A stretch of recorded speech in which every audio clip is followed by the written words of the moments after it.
Hi everyone, Miss Megan from the Columbus Public Library Teen Department here, and welcome to my quarantine kitchen. Today I'll show you how to make my favorite fall treat, my Nana's pumpkin cookies.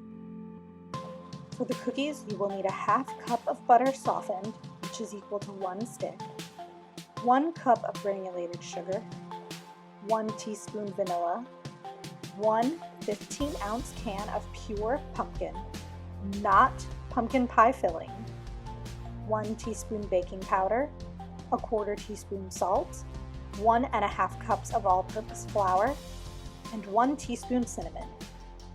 You did not read the ingredients incorrectly. There are no eggs in this recipe. For the frosting, you'll start with 1/4 cup of butter softened, which is equal to half a stick, 1/2 cup to 1 cup of powdered sugar, and pulp-free orange juice.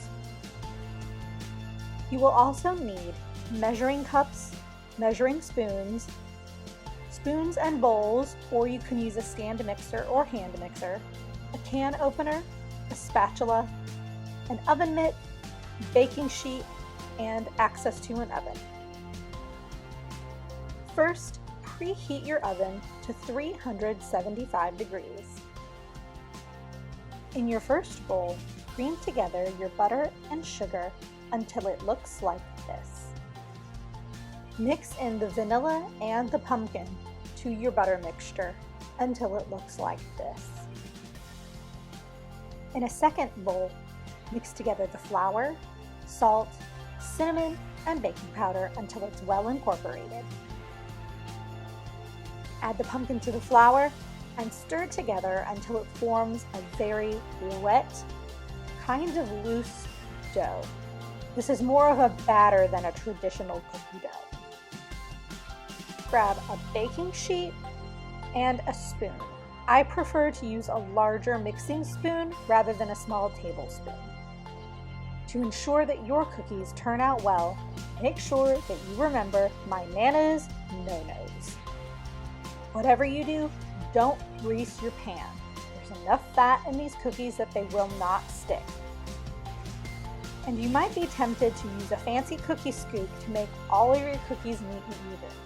Do not do this. Use a regular spoon or they will not turn out as well. Drop the dough by rounded spoonful onto your ungreased cookie sheet.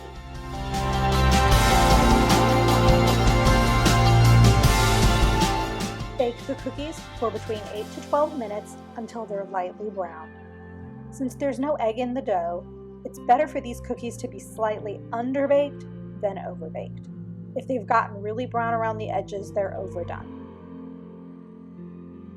Cool your cookies on the pan for about 4 minutes, then place them on a cooling rack or directly on a napkin until they're cool to the touch. To make the frosting, cream together your butter and powdered sugar until it looks like this. Next, add the orange juice about a tablespoon at a time. Continue adding powdered sugar and orange juice until you reach a consistency that you like. Using about a half spoonful of frosting, frost all of your cookies. Even though they'll be cool to the touch, the cookies will be just warm enough that the frosting will melt a little bit, and that's okay.